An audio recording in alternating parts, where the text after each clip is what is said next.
पण खोटं बोला पण रेटून बोला आणि जनतेला फसवा हा काही लोकांचा उद्योग बनलेला आहे। आणि म्हणून राज्याचा उद्योग मंत्री म्हणून मी आपल्याला शब्द देतो। आता मला निंबाळकर साहेबांनी देखील सांगितलं की काही वर्षापूर्वी आपल्या 277 हेक्टरवर MIDCनं नोटिफिकेशन केलेलं आहे। तिथल्या शेतकऱ्यांना विश्वासात घेऊन पुढच्या महिन्याभराच्या आत रामराजे साहेब तुमच्याच नेतृत्वाखाली या ठिकाणी बैठकीचं आयोजन केलं जाईल आणि 277 हेक्टरवर शेतकऱ्यांना विश्वासात घेऊन शेतकऱ्यांना पाहिजे तो जमिनीचा दर देऊन या ठिकाणी MIDC केली जाईल। हे उद्योग मंत्री म्हणून या ठिकाणी मी आपल्याला सांगू इच्छितो। कधी कधी असं वाटतं की माझं उद्योग मंत्रीपद दुसऱ्याच कोणी घेतलंय की काय। आता मला कळलं की अजून कुठेतरी MIDC झाले म्हणून जाहीर करून टाकलं। आता मी गेल्यानंतर मंत्रालयात गेल्यानंतर स्वतः भेटून मुख्यमंत्री महोदयांना विचारणार आहे की उद्योग मंत्री पदाचा ऍडिशनल चार्ज तुम्ही साताऱ्यात कोणाला दिलाय की काय। निंबाळकर साहेबांवरचं प्रेम आहे। राज्याचा उद्योग मंत्री म्हणून येत असताना गाडीत मी अनेक चर्चा केल्या। MIDCला कशी ताकद द्यायची, नव्यानं अतिरिक्त फलटण MIDC कशी तयार करायची ही देखील चर्चा झाली। आपल्या सर्वांचे नेते एकनाथ शिंदे साहेबांनी देखील आता सांगितलं की छोटे मोठे उद्योग कमिन्स नंतर आता या परिसरामध्ये आले पाहिजेत, यासाठी प्रयत्न झाला पाहिजे। पण हे सगळं कोण करू शकतो तर राज्याचा उद्योग मंत्री करू शकतो। पण काही लोकांमध्ये गैरसमज पसरवत आहेत, अफवा पसरवत आहेत की आम्ही काही दिवसापूर्वी डावोसला गेलो होतो मुख्यमंत्री महोदयांच्या नेतृत्वाखाली।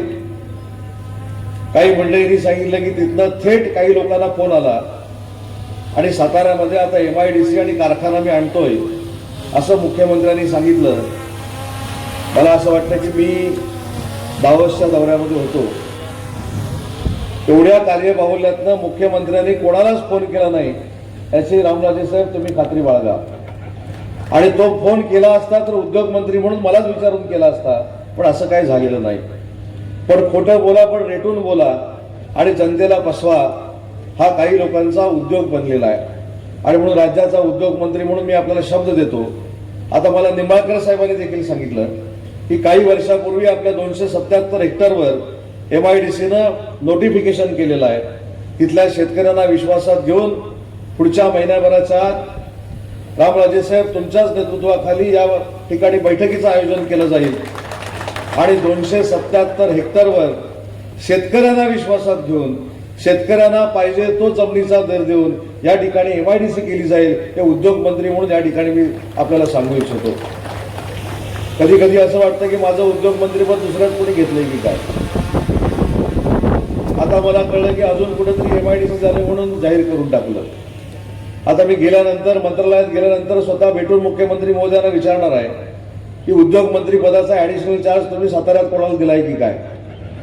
तेव्हा अधिकार माझा, उद्योग मंत्री मी, आणि काही लोक साताऱ्याच्या प्रत्येक जमिनीवर MIDC करत सुटलेले आहेत। पण तुम्ही चिंता करू नका, मी फलटणवासियांना शब्द देतो की ज्या प्रक्रियेतनं MIDCची जमीन संपादित केली पाहिजे, ज्या प्रक्रियेतनं शेतकऱ्यांना जमिनीचा चांगला दर दिला पाहिजे, ती प्रक्रिया पारदर्शकपणानं राबवून शेतकऱ्यांवर अन्याय होणार नाही भूमिका घेऊन तुम्ही सांगाल तिथं MIDC करण्याची जबाबदारी आज राज्याचा उद्योग मंत्री म्हणून या परिसरात मी स्वतः स्वीकारलेली आहे।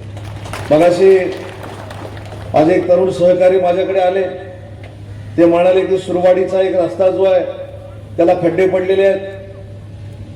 खरं तर मी त्यांना सांगणार होतो की अतिरिक्त भार असलेल्या उद्योग मंत्र्यांना विचारा की हा रस्ता मंजूर झालाय की नाही, पण म्हटलं नको, जास्त कोणाला किंमत द्यायची आवश्यकता नाही। पण मी रामराजे साहेबांच्या समोर आज या ठिकाणी स्पष्ट पद्धतीनं सांगतो की ज्यावेळी पुन्हा एकदा बैठकीला मी इथे येईन त्यावेळी या रस्त्याच्या कामाची निविदा देखील प्रसिद्ध झालेली असेल, याचं टेंडर देखील झालेलं असेल। त्याच्यामुळे आम्हाला सगळ्यांना मिळून विकास करायचा आहे आणि विकास करत असताना माननीय एकनाथ शिंदे साहेबांच्या नेतृत्वाखाली सगळ्या समाज घटकांना बरोबर घेऊन आम्हाला काम करायचं आहे। कोणावरही अन्याय होणार नाही ही आमची भूमिका आहे। आणि असं करत असताना मगाशी गाडी थोडी खेळीमेळीची चर्चा होत असताना असं पण मला कळलं की काही लोक दादागिरी करतात। आता मी कोकणात येतो, पण त्या गोष्टीचा माझा कितीचाही जवळचा संबंध आहे तुम्हाला सगळ्यांना माहिती आहे। त्याच्यामुळे मला असं वाटतं की दादागिरी करून मतं मिळवण्यापेक्षा, दबाव आणून मतं मिळवण्यापेक्षा लोकांची मनं जिंकून जर आपण मतं मिळू शकलो तर तो खऱ्या अर्थाने विकास असतो, दडपशाहीचा विकास नसतो. मी थोड्या मागच्या निवडणुकींबद्दल मी सांगतो की खासदारकीची निवडणूक झाली. खासदारकीला देखील एकनाथ शिंदे साहेबांच्या नेतृत्वाखाली आपले अतिशय चांगल्या पद्धतीनं खासदार निवडून आले. युबीटीच्या लोकांनी आपल्यावर आरोप प्रत्यारोप केले. विधानसभेची निवडणूक झाली. 80 उमेदवारांपैकी 60 आमदारकीचे उमेदवार आपण जिंकले. म्हणजे आपला स्ट्राईक रेट जवळजवळ 75 ते 80% होता. नंतर नगरपालिकेच्या निवडणुका झाल्या. नगरपालिकेच्या निवडणुकीमध्ये 72 ते 75 अध्यक्ष या महाराष्ट्रामध्ये एकनाथ शिंदे साहेबांच्या नेतृत्वाखाली झाले. आणि परवाची महानगरपालिका झाली. त्या महानगरपालिकेमध्ये 3 वर्षापूर्वी उठाव केलेला असताना देखील 412 नगरसेवक या महाराष्ट्रामध्ये महानगरपालिकेमध्ये शिवसेनेचे निवडून आले. एवढी ताकद माननीय एकनाथ शिंदे साहेबांच्या नेतृत्वाखाली महाराष्ट्रातल्या जनतेने आपल्याला दिलेली आहे. दुर्दैवाने फलटणमध्ये आपला पराभव झाला. मी तो पराभव मानत नाही, त्याला काही खेळाडू वृत्ती मिळत नाही. खरं तर मी गेली 25 वर्ष रामराजे निंबाळकर साहेबांना अतिशय जवळून बघतो, सभागृहामध्ये बघतो. आणि त्यांनी राजकीय संस्कार जो आपल्या सगळ्यांवर निर्माण केलेला आहे तो अतिशय महत्वाचा आहे. परंतु कदाचित फलटणमध्ये आपला पराभव झाला असेल, त्याचं उत्तर आपल्याला या पंचायत समितीमध्ये आणि जिल्हा परिषदेमध्ये काढायचं आहे. 8च्या 8 जागा जिल्हा परिषदेच्या या शिवसेनेच्या धनुष्यबाणाच्या निवडून आल्या पाहिजेत.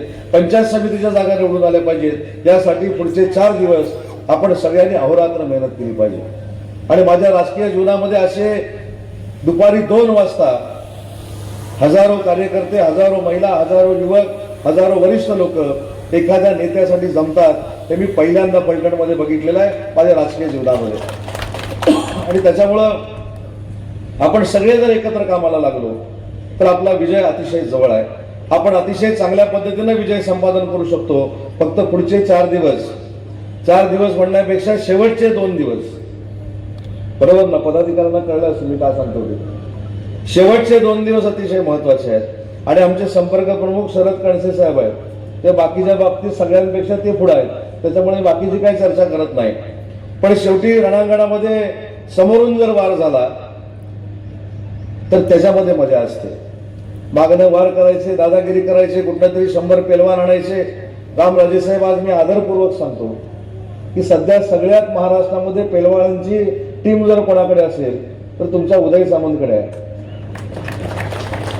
आणि पुराव्यानिशी मी सिद्ध केलेला आहे. एकनाथ शिंदे साहेबांच्या नेतृत्वाखाली याच पश्चिम महाराष्ट्रातनं 1300 पेलवान घेऊन मी जम्मूला गेलो होतो. आणि मी इतिहास केला की ज्या पेहलगाममध्ये ज्या सैनिकांनी रक्त सांडलं त्या सैनिकांना रक्त देण्यासाठी याच पश्चिम महाराष्ट्रातले 1200 पेलवान घेऊन मी जम्मूला गेलो होतो. ते जम्मूला जर मी घेऊन जाऊ शकतो तर फलटणला कधी आणू शकतो? 100 फूट आणि 1200 फुटे, शरदजी तुम्ही फक्त कॅल्क्युलेशन केला तर त्यांच्या 1200 पट आपण पुढे आहोत, 12 पट पुढे आहोत. त्याच्यामुळे अशा गोष्टी कोणी करू नये. विकास कामं करा. साखर कारखान्याला जसा दर दिलाय माननीय रामराजे निंबाळकर साहेबांच्या नेतृत्वाखाली तशा पद्धतीने शेतकऱ्यांचा विकास करा. शेतकऱ्यांच्या पाखाड्या करा, रस्ते करा, मंदिरं बांधा. आणि हे सगळं करून मन जिंका. परंतु दादागिरी करून मन जिंकण्याचा प्रयत्न मला असं वाटतं हा तात्पुरत्या स्वरूपाचा असतो. कधी ना कधी हे लोकांना कळतं. आणि ज्यावेळी लोकांना कळतं त्यावेळी ते नेतृत्व भुईसपाट झालेलं असतं. हा इतिहास देखील महाराष्ट्राच्या अनेक मतदारसंघात आपण सगळ्यांनी बघितलेला आहे. आणि म्हणून आपला राजकीय संस्कार काय? आपण शांतपणाने विकास कामं करतो. आपण शांतपणानं प्रत्येक संकटाला सामोरं जातो. शांतपणानं लोकांची मनं जिंकण्याचा प्रयत्न करतो. आणि हेच आपलं ध्येय आणि उद्दिष्ट ठेवून जे आज एकनाथ शिंदे साहेबांनी आपल्याला मार्गदर्शन केलं ते महिला भगिनींनी देखील प्रत्येक महिलेपर्यंत पोहोचवणं गरजेचं आहे. मी त्याचा साक्षीदार आहे. आज जरी अजितदादा हयात नसले तरी मी त्याचा साक्षीदार आहे.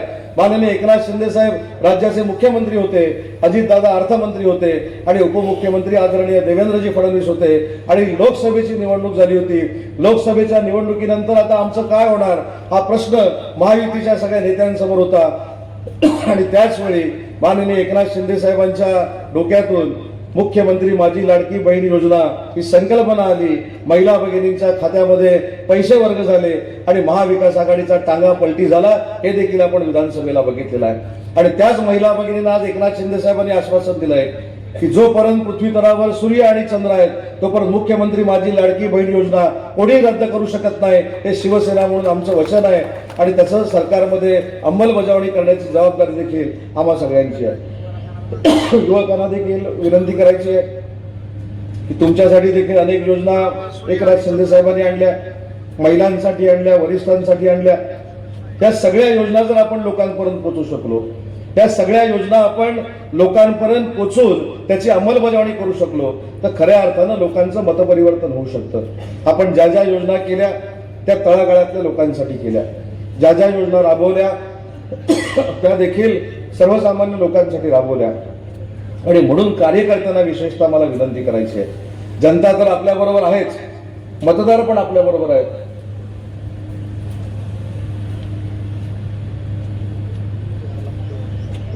पण या मतदारांपर्यंत आपण सकारात्मक दृष्ट्या जर पोचायचं असेल तर माननीय एकनाथ शिंदे साहेबांनी केलेली विकासाची कामं, ज्याचा उल्लेख निंबाळकर साहेबांनी इथं केला. दरे हे छोटंसं गाव आहे आणि त्या दऱ्या गावामध्ये पर्यटनाच्या दृष्टीनं जी काय किमिया केलेली आहे, म्हणजे अख्खा महाराष्ट्र, अख्खा देश, कदाचित परदेशातली लोक देखील दऱ्यामध्ये येऊन पर्यटनाचा आस्वाद घेतील अशा चांगल्या पद्धतीचं पर्यटन विकसित करण्याचं काम माननीय एकनाथ शिंदे साहेबांच्या नेतृत्वाखाली झालंय.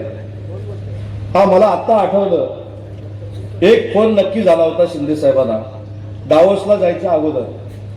दावोसमधनं कोणीच फोन केला नाही, पण एकनाथ शिंदे साहेबांना दावोसला जायच्या अगोदर एक फोन नक्की आला होता आणि त्या फोनमध्ये असं म्हटलं होतं की दऱ्यामध्ये ज्या पर्यटनाचा विकास आपण करतोय त्या ठिकाणी पर्यटनावर आधारित जर उद्योग तिथं आले तर 7 ते 8 हजार लोकांना तिथं रोजगार मिळू शकतो. ही भूमिका माननीय एकनाथ शिंदे साहेबांनी आम्हाला सांगून दावोसला पाठवलेलं होतं. त्याच्यामुळे तिकडनं इकडे पुण्याचा काही प्रश्नच नाही. त्याच्यामुळे या सगळ्या गोष्टी आपण विचार केल्या पाहिजे, या सगळ्या गोष्टी विचार करून आपण मतदान केलं पाहिजे. कारण शेवटी मतदान करताना त्या बॉक्समध्ये गेल्यानंतर आपण कुठचं बटन दाबतोय हे आम्हाला कळत नाही, पण आपण सद्विवेक बुद्धी जागृत ठेवून जर बटन दाबलं तर ते बटन धनुष्याचंच असेल ही खात्री माझ्यासारख्या कार्यकर्त्याला आहे. आणि म्हणून तुम्ही विकासाला मतदान करा. साहेबांनी काय सांगितलं, धनुष्याला मतदान म्हणजे विकासाला मतदान. आणि विकासाला जर मतदान करायचं असेल तर धनुष्यबाणासमोरचं बटन दाबण्याची विनंती देखील माननीय एकनाथ शिंदे साहेबांनी केलेली आहे. ही तर सातारा वासियांची जबाबदारी आहे. माननीय एकनाथ शिंदे साहेबांचं मूळ गाव साताऱ्यामध्ये आहे, ते साताऱ्याचे सुपुत्र आहेत आणि साताऱ्याच्या सुपुत्रानं तुम्हाला आवाहन केलंय की त्यांचे हात बळकट करण्यासाठी इथले 8च्या 8 जिल्हा परिषद सदस्य आणि 16च्या 16 पंचायत समिती सदस्य हे शिवसेनेचे निवडून आले पाहिजेत. हे आवाहन नुसतं उपमुख्यमंत्र्यांनी केलं नाही तर जो उपमुख्यमंत्री त्या साताऱ्याचा मुलगा आहे, त्या साताऱ्याचा सुपुत्र आहे, अशा व्यक्तीनं तुम्हाला हे आवाहन केलेलं आहे. आणि मला खात्रीपूर्वक वाटतं की माननीय एकनाथ शिंदे साहेबांच्या आव्हानाला प्रतिसाद देत माननीय रामराजे निंबाळकर साहेबांच्या नेतृत्वाखाली या सगळ्याच्या सगळ्या जागा धनुष्यबाणाच्या निवडून येतील आणि तुम्ही एक चांगला विक्रम या फलटणमध्ये घडवू शकता. जास्त वेळ मी घेणार नाही, फक्त एकच गोष्ट सांगतो. मी रायगड जिल्ह्याचा निंबाळकर साहेब पालकमंत्री होतो. आपलं नेतृत्व एकनाथ शिंदे साहेब किती संवेदनशील आहे त्याचे 2 किस्से फक्त मी तुम्हाला सांगणार आहे. मी पालकमंत्री होतो रायगडचा आणि रायगडचा पालकमंत्री असताना एक फार मोठी दुर्घटना घडली आणि इरसालवाडी नावाची एक आदिवासी वाडी ही जमिनीखाली ढिगाऱ्याखाली गाडली गेली. रात्री 11:30-12 वाजताचा वेळ होता. जिल्ह्याचा पालकमंत्री म्हणून मी तातडीनं तिथं उपस्थित राहिलो. सातत्यानं 15-15 मिनिटानं माननीय एकनाथ शिंदे साहेब मला फोन करत होते की नक्की परिस्थिती काय. आणि शेवटी पहाटे 6 वाजता माननीय एकनाथ शिंदे साहेब त्या ठिकाणी उपस्थित झाले आणि त्यांनी विचारलं की इरसाळवाडी नक्की आहे कुठे. आपण इरसालवाडी जर बघितली तर जमिनीपासून 5 किलोमीटरवर असा कडा आहे. तो कडा चढून गेल्यानंतरच ती इरसालवाडी आहे. डॉक्टरनी सांगितलं की माननीय एकनाथ शिंदे साहेबांना की तुम्ही राज्याचे मुख्यमंत्री आहात, तुम्ही त्या ठिकाणी जाणं योग्य नाही. तुम्ही चालत जाऊन तिथं भेटणं हे धाडस करणं देखील योग्य नाही. शेवटी 11-11:30 वाजता निंबाळकर साहेब तिथं निघाले, खोपोलीच्या पोलीस स्टेशनला आले आणि खोपोलीच्या पोलीस स्टेशनला मला त्यांनी बोलवून घेतलं आणि मला सांगितलं, उदय खरं तर मी त्या वाडीमध्ये जाणार नव्हतो, पण प्रांताने मला फोनवर सांगितलं की 2 लहान मुलं त्या ढिगाराखाली गाडली गेली आणि त्यांचं निधन झालंय. त्यांचे आई वडील देखील त्या हयात राहिलेले नाहीत. त्यांचं नक्की काय करायचं हा प्रश्न प्रांताने मला विचारला आणि म्हणून काही करून मला तो 5 किलोमीटरचा कडा चढून तिथं जायचं आहे. आणि हा हट्ट स्वतः एकनाथ शिंदे साहेबांनी पुरा केला. त्या देशाच्या इतिहासात, या महाराष्ट्राच्या इतिहासामध्ये अशा दुर्घटनेच्या ठिकाणी 5 किलोमीटरचा कडा चढून जाणारा देशातला पहिला मुख्यमंत्री कोण होता, तर ते माननीय एकनाथ शिंदे साहेब होते. एवढं संवेदनशील नेतृत्व हे आपल्याला मिळालेलं आहे. आणि असाच एकदा कोल्हापूरमध्ये सभेला त्यांच्याबरोबर उपस्थित असताना एक मुस्लिम समाजाची महिला भगिनी समोर येऊन बसली होती आणि तिच्या हातामध्ये एक बाळ होतं. साहेबांना भेटण्याची तिची इच्छा होती. सभा झाल्यानंतर ती साहेबांना भेटली. साहेबांनी तिला विचारलं की माझ्याकडे तुझं काय काम आहे. तिनं ज्या गोष्टी सांगितल्या त्या आपल्या सगळ्यांच्या दृष्टीनं महत्वाच्या आहेत. विकासाची कामं होतील, रस्ते होतील, बंधारे होतील, साखर कारखाने होतील, पण माणसाला जर जगवायचं असेल तर एकनाथ शिंदे साहेब काय करतात हे त्या महिलेच्या तोंडातून आम्ही ऐकलं. तिनं सांगितलं की माझे 6 महिन्याचं बाळ आहे. ते ज्यावेळी जन्माला आलं त्यावेळी ते जगेल की नाही हे कोणाला माहित नव्हतं, परंतु मुख्यमंत्री सहायता निधीतनं तिला पैसे मिळाले आणि ते माझं बाळ आज जगलंय. ते जगलेलं बाळ घेऊन तुम्हाला मी आशीर्वाद मागायला आलेली आहे, पण तिचं अजून मी बारसं केलेलं नाही. तिला आज सगळ्यांच्या समोर मला नाव ठेवायचं आहे.